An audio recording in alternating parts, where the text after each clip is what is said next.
இனிமே கண்ணை மூடிட்டு கடலை எண்ணெய் வாங்கலாம். ஏன்னா மந்த்ரா கடலை எண்ணெய் இதயத்தின் தயாரிப்பு. வறுக்க பொரிக்க ஏன் எல்லா சமையலுக்கும் மந்த்ரா தான். மந்த்ரா கடலை எண்ணெய், அபார ருசி, ஆரோக்கியமான உடல் நலம். வணக்கம். செய்தி சுருக்கம். மதுராந்தகம் அடுத்து மதுரை, மீண்டும் தமிழகத்தில் மோடி. என்டிஏ எனப்படும் தேசிய ஜனநாயக கூட்டணியின் தேர்தல் பிரச்சார பொதுக்கூட்டத்தில் பங்கேற்க 28ஆம் தேதி பிரதமர் மோடி மதுரை வருகிறார். ஜனவரி 23 மதுராந்தகத்தில் நடந்த பொதுக்கூட்டத்தில் பங்கேற்று என்டிஏவின் தேர்தல் பிரச்சாரத்தை முறைப்படி துவக்கி வைத்தார். அதன் தொடர்ச்சியாக இப்போது மதுரை பிரச்சார பொதுக்கூட்டத்தில் பங்கேற்க இருக்கிறார். மதுரை வரும் மோடி திருப்பரங்குன்றம் கோயிலுக்கு சென்று சுவாமி தரிசனம் செய்ய உள்ளார். அவரது பேச்சில் திருப்பரங்குன்றம் விவகாரம் முக்கிய அம்சமாக இருக்கும் என்றும் எதிர்பார்க்கப்படுகிறது. அதிமுக தாவேக மோதலின் பின்னணியில் குளிர்காயும் திமுக.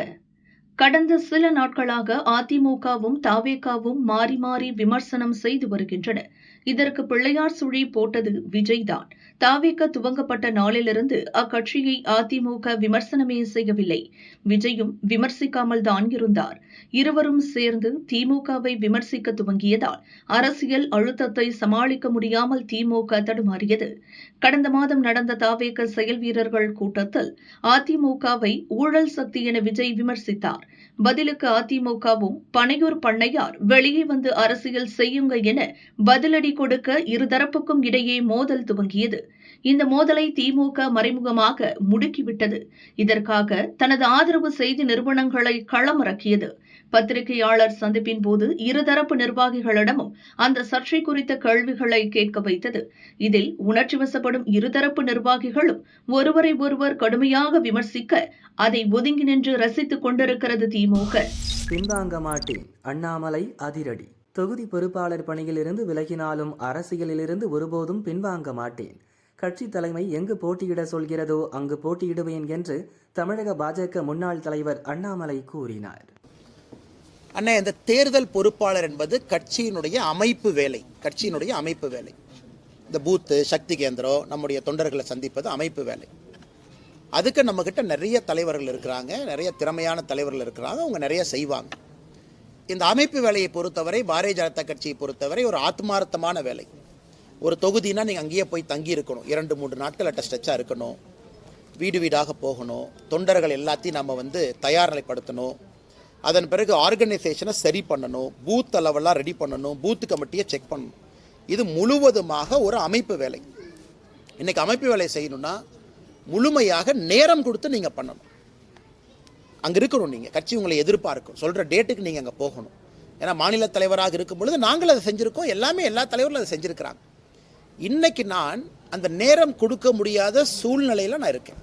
இந்த நேரத்துக்கு 7ஆம் தேதி போங்க, என்னால் 7ஆம் தேதி போக முடியுமான்னு தெரியலிங்கண்ணா. அதான் நேற்று அதுக்கான காரணம் நான் சொன்னேன். மற்றபடி அரசியல் வேலையும் இன்றைக்கி நம்முடைய இளைஞரணி தம்பியினுடைய திருமணம் இருந்துச்சு. இப்போ தான் திருப்பரங்குன்றத்தில் திருமணத்தை முடிச்சுட்டு இங்கே வர்றேன். அண்ணன் திருமாறன் அண்ணன் அவர்கள் எனக்கு ஒரு சகோதரரை போல. நான் 2-3 நாள் தாமதமாக வந்தாலும் கூட என்னை அதே இன்முகத்தோடு வரவேற்கக்கூடிய அன்றைக்கி அண்ணன் வீட்டில் நான் இருக்கேன். அதனால் இந்த பணி எனக்கு எப்போ நேரம் இருக்கோ ஓடி வந்துடுறேன். உதாரணத்துக்கு 3 நாள் தாமதமாக வர்றேன். அதனால் அமைப்பு வேலையை கட்சி பார்த்துக்கும், தலைவர்கள் இருக்கிறாங்க, தொண்டர்கள் இருக்கிறாங்க, அது ஒரு பக்கம்.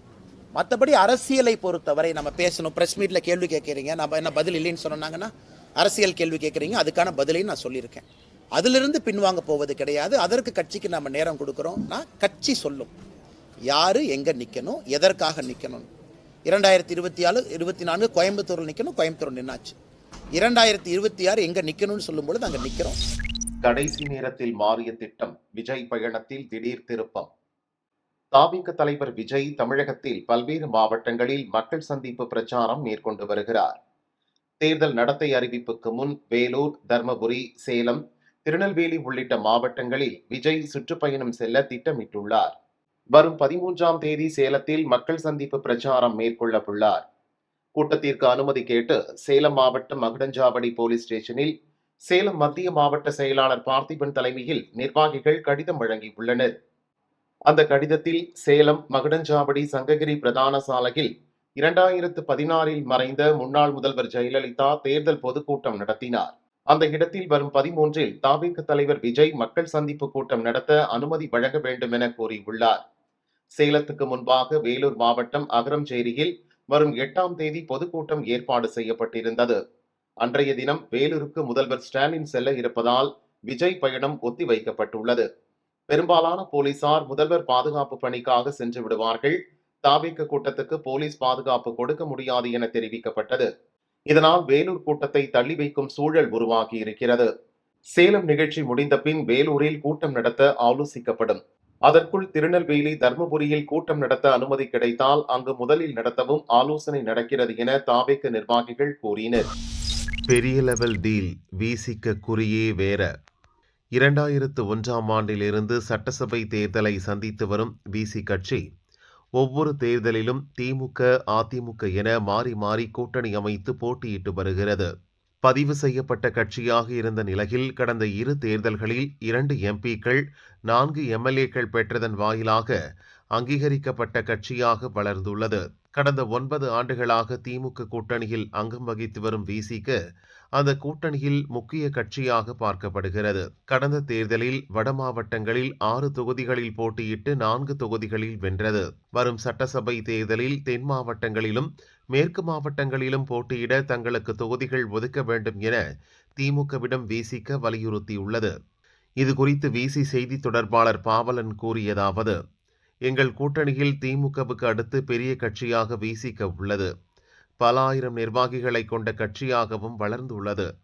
அனைத்து கிராமங்கள் மற்றும் தொகுதிகளிலும் எங்கள் கட்சிக்கு பொறுப்பாளர்கள் உள்ளனர். எனவே கூட்டணியில் 10க்கும் மேற்பட்ட தொகுதிகளில் போட்டியிடுவோம். குறிப்பாக தென் மாவட்டங்கள், மேற்கு மாவட்டங்களில் எங்களுக்கு செல்வாக்கு உள்ள தொகுதிகளின் பட்டியலை தயாரித்து வருகிறோம் என அவர் கூறினார்.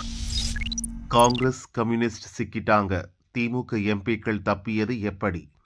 லோக்சபாவில் ஜனாதிபதி உரைக்கு நன்றி தெரிவிக்கும் தீர்மானம் மீதான விவாதத்தில் சீன ஆக்கிரமிப்பு குறித்து எதிர்க்கட்சித் தலைவர் ராகுல் பேசினார்.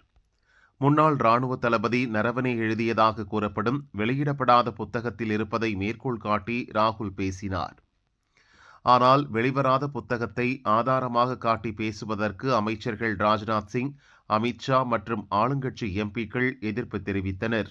தொடர்ந்து சபாநாயகர் அனுமதி மறுக்கவே காங்கிரஸ் உள்ளிட்ட இண்டி கூட்டணி கட்சி எம்பிக்கள் அமளியில் ஈடுபட்டனர். சபாநாயகரின் இருக்கை முன் காகிதங்களை கிழித்து வீசினர். சபாநாயகரின் எச்சரிக்கையை மீறி அமளியில் ஈடுபட்டதால் 8 எம்பிக்கள் சஸ்பெண்ட் செய்யப்பட்டனர். அதில் தமிழக எம்பிக்கள் காங்கிரசின் மாணிக்கம் தாகூர் மற்றும் கம்யூனிஸ்ட் கட்சியைச் சேர்ந்த வெங்கடேசனும் இடம்பெற்றுள்ளனர். ஆனால் இதில் திமுக எம்பிக்கள் யாரும் இல்லை. இது தொடர்பாக அதிமுக எம்பி இன்பதுரை வெளியிட்ட பதிவில், பார்லிமெண்டில் காங்கிரசுக்கு ஆதரவாக சலங்கை கட்டி ஆடுவதில் எப்போதும் திமுக முன்னிலை வகிக்கும். சமீபத்தில் ராகுலுக்கு ஆதரவாக போர்க்கோலம் பூண்டு நின்று தமிழகத்தைச் சேர்ந்த கம்யூனிஸ்ட் எம்பி வெங்கடேசன் உள்ளிட்ட இண்டி கூட்டணியைச் சேர்ந்த 8 எம்பிக்கள் சஸ்பெண்ட் செய்யப்பட்டனர். ஆனால் அந்த பட்டியலில் திமுக எம்பி ஒருவர் கூட இல்லையே, அது ஏன் என கேள்வி எழுப்பியுள்ளார். பிப்ரவரி 12 தமிழகம் வருகிறது தேர்தல் கமிஷனர்கள் குழு. தமிழக சட்டசபை தேர்தல் மார்ச் இறுதி அல்லது ஏப்ரல் முதல் வாரத்தில் நடக்கும் என்று எதிர்பார்க்கப்படுகிறது. இதற்கான அதிகாரப்பூர்வ அறிவிப்பை இம்மாத இறுதியில் தலைமை தேர்தல் கமிஷன் முறைப்படி அறிவிக்கவிருக்கிறது. தமிழகத்தில் தேர்தல் நடவடிக்கைகளின் துவக்கமாக வாக்காளர் பட்டியல் சிறப்பு திருத்த பணி முடிக்கப்பட்டு வரும் 17ஆம் தேதி இறுதி வாக்காளர் பட்டியல் வெளியிடப்படுகிறது. இந்நிலையில் தேர்தல் ஏற்பாடுகள் குறித்து ஆய்வு செய்வதற்காக தலைமை தேர்தல் கமிஷனர் ஞானேஷ்குமார், தேர்தல் கமிஷனர்கள் சுக்பீர் சிங் சந்து, விவேக் ஜோஷி அடங்கிய குழு 12 மற்றும் 13ஆம் தேதிகளில் தமிழகம் வருகின்றனர். சென்னையில் முகாமிட்டு தமிழக தலைமை தேர்தல் அதிகாரி அர்ச்சனா பட்நாயக், தமிழக பொறுப்பு டிஜிபி வெங்கட்ராமன் மாவட்ட கலெக்டர்களுடன் ஆலோசிக்க உள்ளதாக தகவல் வெளியாகியுள்ளது. டெல்டா மாவட்டங்களில் இன்று மழைக்கு வாய்ப்பு. வளிமண்டல கீழடுக்கு சுழற்சி காரணமாக தென் தமிழகம் மற்றும் டெல்டா மாவட்டங்களில் இன்று மிதமான மழைக்கு வாய்ப்பு உள்ளதாக சென்னை வானிலை மையம் கூறியுள்ளது. நீலகிரி, சேலம், கிருஷ்ணகிரி, தருமபுரி, திருப்பத்தூர், வேலூர், ராணிப்பேட்டை ஆகிய மாவட்டங்களில் அடுத்த சில நாட்களுக்கு அதிகாலை நேரம் பனிமூட்டம் காணப்படும். தென் தமிழக கடலோர பகுதிகள், மன்னார் வளைகுடா, குமரிக்கடல் பகுதிகளில் மணிக்கு 65 கிலோமீட்டர் வேகத்தில் சூறைக்காற்று வீசும். மீனவர்கள் எச்சரிக்கையாக இருக்க வேண்டும் என்றும் வானிலை மையம் அறிவுறுத்தியுள்ளது.